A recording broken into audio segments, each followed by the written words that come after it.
Praise the Lord. April 26వ తేదీ 2024. ఈరోజు దేవుడు మనల్ని బలపరచు వాక్యము మత్తయి రాసిన సువార్త 7వ అధ్యాయము 7వ వచనము.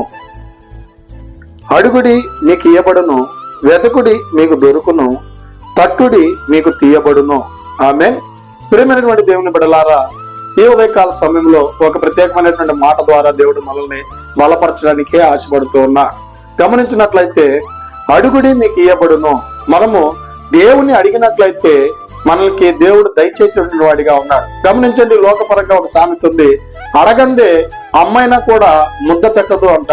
అలాగుననే ఆ దేవాది దేవునికి మనము ఖచ్చితంగా అడిగినట్లయితే నీకు ఏది అవసరతగా ఉందో, నీకు ఏది అక్కర్తగా ఉందో, నీకు ఏ ఇబ్బందికరమైనటువంటి పరిస్థితులను దేవుని అడుగుతున్నావో అవి నీకు ఖచ్చితంగా దయచేసేటువంటి వాడిగా ఉన్నాడు. అయితే అడిగేవి కూడా దేవునికి ఇష్టకరంగా ఉండాలి, కానీ నీ ఇష్టమైనటువంటి వాటిని దేవునికి మనము అడిగేటువంటి వారంగా ఉండకూడదండి.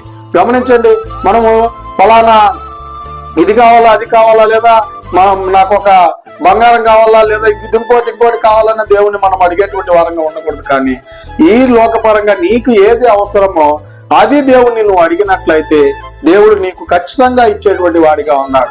అంత మాత్రమే కాకుండా ఇంకోటి, వెతకుడి మీకు దొరుకుతుందని చెప్పి దేవుని మాటలు సెలవిస్తూ ఉన్నాయి. గమనించండి, ఏదైనా ఒక వస్తువు మనము పడిపోయినప్పుడు, లేదా ఒక ఉంగరమో లేదా ఏదైనా ఒక బంగారు వస్తువో ముక్కు పడుకో మనం జారి పడిపోయినప్పుడు మనము దానికోసం వెతికి ఎలాగైతే దాన్ని మనం సాధించేంత వరకు అన్నం నీళ్ళు లేకుండా మనము వెతుకుతూ ఉంటామో, అలాగనే దేవుని రాజ్యాన్ని కూడా మనం వెతికేటువంటి వారంగా ఉండాలి.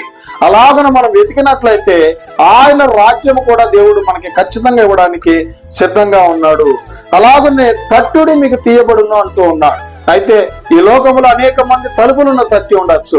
ఈ లోకంలో ఉండేటువంటి అనేక మంది తలుపులు తట్టిన వారు తీకపోయి ఉండొచ్చేమో, కానీ ఆ దేవాది దేవుని తలుపును తట్టినట్లయితే ఖచ్చితంగా ఆ తలుపుని తెరిచేటువంటి వాడిగా ఉన్నాడు. ఆ పరలోక రాజ్యంలో నిన్ను చేర్చుకునేటువంటి వాడిగా ఉన్నాడు. కనుక ఈ దిన వాగ్దానము మీ అందరి జీవితాల్లో నెరవేరును గాక.